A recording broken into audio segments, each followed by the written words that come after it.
Ukiota ndoto hizi 16, tambua malaika na kuonyesha njia yako ya mafanikio. Jambo la msingi ambalo unatakiwa ulitambue, si kila ndoto ni ya kawaida. Nyingine ni ujumbe wa moja kwa moja kutoka ulimwengu wa roho. Kuna nyakati ambapo Mungu hutuma malaika si tu kutulinda, bali kukuonyesha mwelekeo wa maisha yako, hasa pale mafanikio yako yanapokaribia, lakini huoni njia ya wazi. Ndoto hizi si za kupuuzwa kabisa, ni ramani, ni ishara, ni mwaliko wa kuamka kiroho. Kabla hatujaendelea na somo letu la leo, kama wewe unamwamini Mungu ni wa kwanza kwenye maisha yako, tafadhali like video hii kisha ukae kwa kutulia na kufuatilia mwanzo mpaka mwisho. Lakini pia kama wewe ndo mara yako ya kwanza kabisa kuungana nasi na bado hujasubscribe, basi nikupe pole, kwa sababu watu wote makini na wanaopenda kujifunza tayari wamesha subscribe katika channel yetu hii ya Nguvu ya Maono Media. Ili nawe uwe miongoni mwa watu makini na wanaopenda kujifunza, basi hakikisha una subscribe. Kwa kufanya hivyo utakuwa miongoni mwa watu makini na wanaopenda kujifunza. Hakika Nguvu ya Maono Media ni mgodi wa maarifa. Twende moja kwa moja tukaangalie. Ukiota ndoto hizi 16, tambua malaika wa Mungu wanakuonyesha njia yako ya mafanikio. Namba 1, ndoto ya kutembea kwenye njia ndefu au barabara iliyo wazi. Ukijikuta unaota unatembea kwenye barabara ndefu iliyonyoka au yenye mwanga mbele yako, hii ni ishara kuwa malaika wanakuongoza kwenye njia sahihi ya mafanikio. Ndio maana ukisoma kwenye kitabu cha Isaya sura ya 30 na mstari wa 21 imeandikwa, nukuu, na masikio yako yatasikia neno nyuma yako likisema, njia hii ifuateni, mgeukapo kwenda mkono wa kulia na mgeukapo kwenda mkono wa kushoto. Umeona, neno la Mungu anasema na masikio yako yatasikia neno nyuma yako likisema, njia hii ifuateni. Kwa hiyo maana yake, huenda kwa sasa maisha yako yanaonekana hayana mwelekeo, lakini kiroho tayari umewekwa kwenye mstari sahihi. Usikate tamaa. Kwa hiyo ukijiona ndotoni unatembea kwenye njia ndefu au barabara iliyo wazi ambao mbele kuna mwanga, maana yake malaika anakuongoza kwenye njia yako ya mafanikio. Kwa hiyo hutakiwi kukata tamaa, hata kama upo kwenye kipindi kigumu, hutakiwi kukata tamaa kabisa. Lakini ndoto ya pili, ndoto ya kupanda mlima au ngazi. Kupanda mlima au ngazi katika ndoto ni ishara yenye nguvu sana. Inaonyesha kupanda kiroho na kimaisha kuelekea mafanikio makubwa. Ndio maana ukisoma kwenye kitabu cha Mwanzo sura ya 28 na mstari wa 12 imeandikwa, nukuu, akaota ndoto na tazama, ngazi imesimamishwa juu ya nchi na ncha yake yafika mbinguni, tena tazama malaika wa Mungu wanapanda na kushuka juu yake. Kwa hiyo ujumbe ni huu, ukiota ndoto ya namna hii, maana ukiota ndoto unapanda ngazi. Ndoto hii ukisoma kwenye Biblia tumeangalia Yakobo aliota ndoto akaona malaika wanapanda juu ya ngazi na kushuka wanapanda. Kwa hiyo ujumbe, malaika ndoto hii inaashiria malaika wanakusaidia kupanda hatua kwa hatua, hata kama ni ngumu. Usishuke, mafanikio yako juu si chini. Kwa hiyo ukiona unapanda ngazi unakwenda juu, tambua kuna kiwango ambacho, kuna sehemu Mungu anakupeleka, kuna sehemu kubwa kabisa Mungu anakupeleka. Lakini ndoto namba 3, ndoto ya kupokea kitu cha thamani sana, au ukajiona unapokea zawadi, au ukajiona unapokea funguo, au ukajiona ndotoni unapokea kitabu. Ukiona unapewa kitu maalum au kitu cha thamani, hii ni ishara kuwa malaika wanakupa ufunguo wa mafanikio au hekima ya maisha yako. Ukiona ndotoni labda unapewa funguo huashiria milango ya mafanikio kufunguliwa. Lakini pia kitabu, ukaona mtu anakupatia kitabu ndotoni, kitabu huashiria maarifa mapya au ufunuo.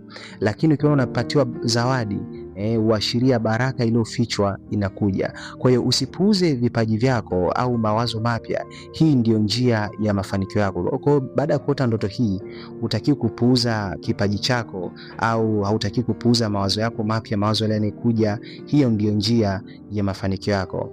Lakini ndoto namba 4, ndoto ya mwanga mkali au kiumbe wa amani. Ukiona mwanga mkali au uwepo wa kiumbe anayekupa amani, hii ni dalili ya uwepo wa malaika wanaokuongoza. Ukisoma kwenye kitabu cha Zaburi 119 na mstari wa 105 imeandikwa, neno lako ni taa ya miguu yangu na mwanga wa njia yangu. Kwa hiyo maana yake mafanikio yako yanahitaji mwongozo wa kiroho. Endelea kumtafuta Mungu, utapata mwanga wa maamuzi sahihi. Lakini ndoto namba 5, ndoto ya kuvuka daraja au mto. Ndoto ya kuvuka daraja au mto au maji inaashiria kubadilika kutoka hali ya zamani kwenda hatua mpya ya mafanikio. Ukijiona unavuka daraja, unavuka daraja unakwenda upande wa pili, au unavuka mto unakwenda upande wa pili, inaashiria kubadilika kutoka hali ya zamani kwenda hatua mpya ya mafanikio. Ndoto hii inaashiria Mungu anakupeleka kiwango kingine kabisa cha mafanikio. Ndio maana ukisoma kwenye kitabu cha Isaya 43 na mstari wa 2 imeandikwa, upitapo katika maji mengi nitakuwa pamoja nawe, na katika mito haitakugharikisha. Uendapo katika moto hutateketea, wala mwali wa moto hautakuunguza. Kwa hiyo ujumbe wake unaondoka kwenye maisha ya kawaida kwenda kwenye kiwango kingine, usirudi nyuma. Kwa hiyo ukiota ndoto unavuka daraja unakwenda kwenye hatua nyingine, unajiona ndotoni unavuka daraja, unavuka mto, ndoto inaashiria Mungu anakubadilisha, kuna sehemu unakwenda. Lakini ndoto namba 6, ndoto ya kuruka au kuinuliwa juu. Ukijiona unapaa au unainuliwa juu, ukiwa ndotoni labda unapaa huku ndani yako ukiwa una amani sana, hii ni ishara ya kuondolewa kwenye mipaka ya kawaida na kuingia kwenye mafanikio yasiyo ya kawaida. Ndio maana ukisoma kwenye kitabu cha Isaya 40 na mstari wa 31 imeandikwa, bali wao wamngojao Bwana watapata nguvu mpya, watapanda juu kwa mbawa kama tai, watapiga mbio wala hawatachoka, watakwenda kwa miguu wala hawatazimia. Biblia inasema bali wao wamngojao Bwana watapata nguvu mpya, watapanda juu kwa mbawa kama tai. Ukijiona unapaa juu huku ndani yako ukiwa una amani, unapaa juu ukiwa una furaha, au yamkini unashangaa watu wanakukimbiza ghafla, unashangaa unaanza kupaa juu huku ukiwa una amani, maana yake malaika wanakuonyesha kuwa uwezo wako sio wa kawaida, unaweza kufika mbali zaidi unavyofikiria. Lakini pia ndoto hii inaashiria kuna mambo ambayo utayafanikisha, kuna mambo ambayo wengine wameyashindwa ila wewe utayafanikisha. Ndoto namba 7, ndoto ya kufungua mlango au kuingia mahali pazuri. Ukiona unafungua mlango au unaingia sehemu mpya, hii ni ishara ya fursa mpya za mafanikio kufunguliwa. Ndio maana ukisoma kwenye Ufunuo sura ya 3 na mstari wa 8 imeandikwa, tazama nimekupa mlango uliofunguliwa mbele yako, ambao hapana awezaye kuufunga. Kwa hiyo ndoto hii huashiria kuna nafasi mpya inakuja, inaweza kuwa ni kazi, biashara au wazo litakalobadilisha maisha yako. Kwa hiyo ukiota ndoto ukaona unafungua ndoto ya kufungua mlango au kuingia mahali pazuri, ukajua ndoto unaingia mahali pazuri, unabidi ujiandae kwa ajili ya mafanikio. Lakini ndoto namba 8, ndoto ya kuokota pesa au dhahabu. Ukijiona unaokota pesa, sarafu au hata dhahabu, ukajiona unaokota dhahabu, unaokota kitu cha thamani, hii ni ishara ya fursa za kifedha zinakuja ghafla bila kutarajia. Ukijiona unaokota fedha au fedha, au unajiona unaokota sarafu au unaokota dhahabu, ukajiona unaokota dhahabu, hii huashiria kuna fursa. Ni ishara ya fursa za kifedha zinazokuja bila kutarajia. Ukisoma kwenye kitabu cha Kumbukumbu la Torati sura ya 8 na mstari wa 18 imeandikwa, na yajua matendo yako, tazama nimekupa mlango uliofunguliwa mbele yako, ambaye hapana awezaye kuufunga, kwa kuwa unazo nguvu. Umeona? Na yajua matendo yako, tazama nimekupa mlango uliofunguliwa mbele yako. Kwa ukiota unaingia kwenye mlango, yani ukiota ndoto unaokota pesa au unaokota dhahabu au kitu cha thamani, jiandae kupokea fursa. Kwa hiyo ujumbe wa ndoto namna hii, manake malaika wanakuonyesha kuwa kuna baraka za kifedha zinakaribia, lakini zinahitaji macho ya kiroho kuzitambua. Lakini ndoto namba 9, ndoto ya kupata kazi au kuajiriwa. Ukijiona ndotoni umeajiriwa au unapewa kazi, hii inaashiria nafasi mpya ya maisha, open door inakuja, inaashiria kuna fursa zinakuja kwenye maisha yako. Ndio maana ukisoma kwenye kitabu cha Zaburi 90 na mstari wa 17 imeandikwa, na uzuri wa Bwana Mungu wetu uwe juu yetu, na kazi ya mikono yetu utufanyie thabiti. Naam, kazi ya mikono yetu uithibitishe. Kwa hiyo maana yake kuna jambo jipya litakalokuweka kwenye mstari wa mafanikio. Usiogope kabisa kwanza. Kwa hiyo ukiota ndoto ya kupata kazi au kuajiriwa, jiandae, kuna jambo nzuri utalipata kwenye maisha yako. Kama tupo pamoja, naomba comment, andika tupo pamoja na kuelewa vizuri. Kama tupo pamoja, andika na kuelewa vizuri. Tunakwenda ndoto ya namba 10. Kama tupo pamoja, andika tuko pamoja na kupata vizuri mwalimu. Ndoto namba 10, ndoto ya kukutana na mtu usiyemfahamu anayekusaidia. Ukaota ndoto na kukutana na mtu kwanza haumfahamu, alafu mtu yule anakusaidia.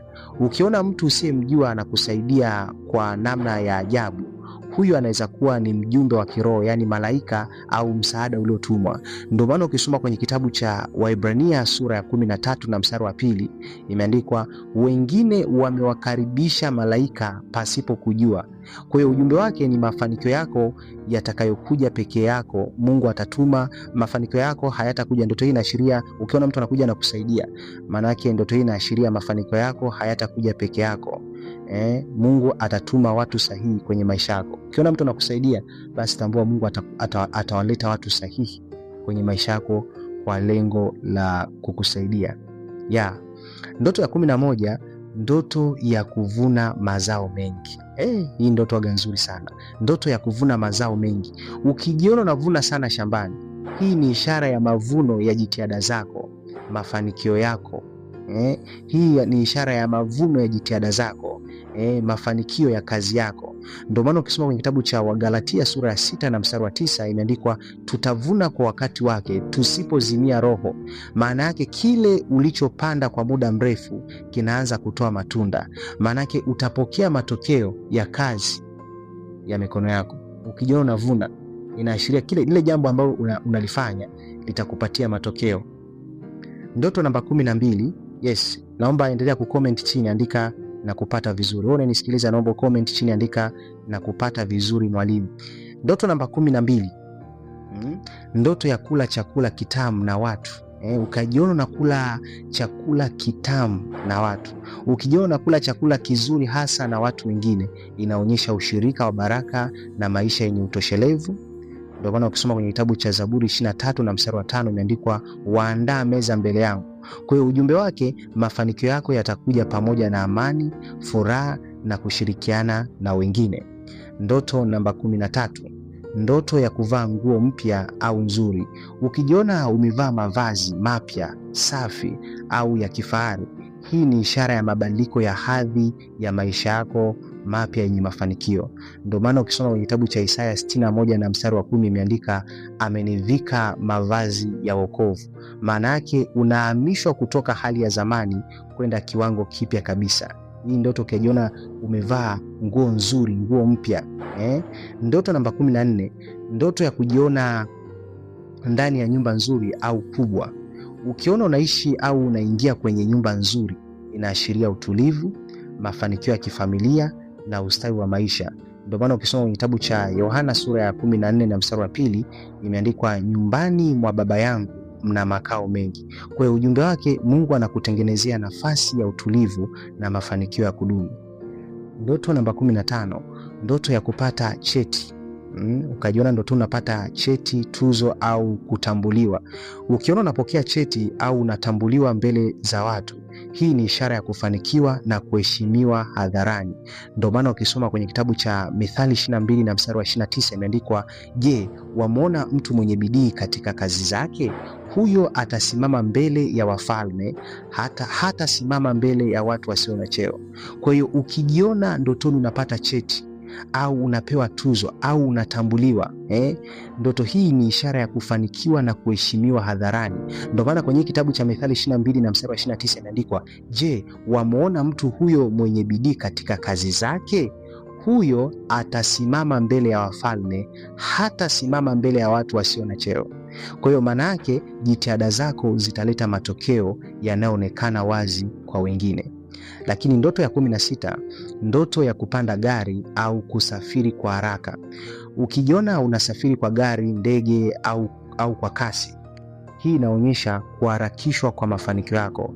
Ndio maana kitabu cha Habakuki sura ya 2 na mstari wa 3 imeandikwa, maana njozi hii bado ni kwa wakati ulioamriwa, inafanya haraka ili kufikiria mwisho wake. Kwa hiyo jambo la msingi ambalo nitakuwa utambue, yani watu wachache wanaelewa jambo hili. Ukianza kuota ndoto hizi mara kwa mara, si tu ishara ya mafanikio, ni uthibitisho kuwa tayari umechaguliwa kufanikiwa. Lakini kuna jambo moja muhimu sana, usipochukua hatua katika maisha halisi, ndoto zitabaki kuwa ndoto. Malaika hawaji kufanya kazi yako, wanakuja kukuonyesha njia. Ni matumaini kuna kitu ambacho umejifunza. Kama kuna jambo ambalo umejifunza, ninaomba ukomenti nimejifunza zaidi. Lakini pia Mungu akubariki wewe utakayetumia muda wako kushare link ya video hii kwa ndugu, jamaa na marafiki, akajibu haja ya moyo wako. Ninakupenda sana, nikutakie wakati mwema.